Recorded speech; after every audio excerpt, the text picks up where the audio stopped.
رہائی فورس ہے بھائی، اس کے معاملے پہ میں نے ایک ٹریل چلوائی کچھ رہنماؤں کی گفتگو،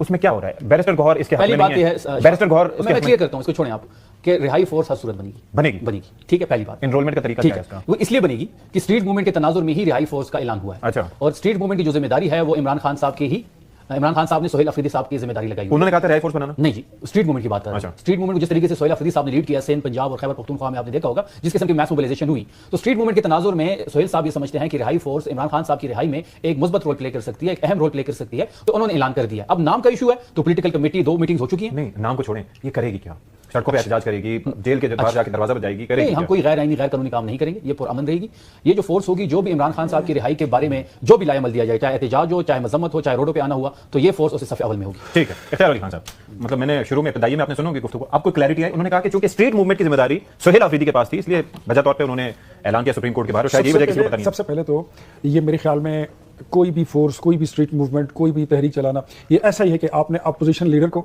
محمود خان اچکزئی صاحب کو، اور سینٹ میں اپوزیشن لیڈر علامہ راجہ ناصر عباس صاحب کو اپنے ایک سائڈ پہ پھینک دیا ہے۔ یہ تو ان کی بالکل ان کو نل اینڈ وائڈ کو زیرو کرنے والی بات ہے۔ رہائی فورس جو ہے تو دیکھیں، میں یہ فورس کا نمبر جو ہے یہ پیسے لاگ کے لگانا، یہ ان کی مرضی لگاتے رہیں، خود ان کی پارٹی اس وقت دہائی فورس بنی ہوئی ہے، اور ٹائیگر فورس آلریڈی یہ پہلے بنا چکے ہیں۔ وہ ٹائیگر فورس کہاں کھڑی ہے؟ اگر آپ نے اپنی جماعت کو منظم کرنا ہے تو کریں، لیکن کسی فورس کا جو ہے اگر آپ اعلان کر کے نا لوگوں کو انگیج کرنا چاہتے ہیں وہ آپ کی مرضی، لیکن ایک بات یاد رکھیں، کسی بھی فورس، کسی بھی جتھے، کسی بھی لشکر کا ایسا کوئی تاثر نہیں جانا چاہیے کہ یہ مسلح و آتشین اسلحہ ہوں گے، ان کے پاس کوئی اسلحہ ہوگا، کوئی ایسی فورس بنائے، ایسی کوئی چیز جو ہے اس کی کوئی گنجائش نہیں ہے۔ باقی آپ اپنی جماعت کو کریں، جو بھی کریں، آپ کی پارٹی آلریڈی اس وقت 7-8 دھڑوں میں تقسیم ہے، اور اس فورس کے بنانے سے میں سمجھتا ہوں کہ محمود اچکزئی اور علامہ راجہ ناصر عباس یہ دونوں فارغ۔ چلیں، بہت شکریہ آپ کا جناب اختیار علی خان صاحب، شفیع جان صاحب۔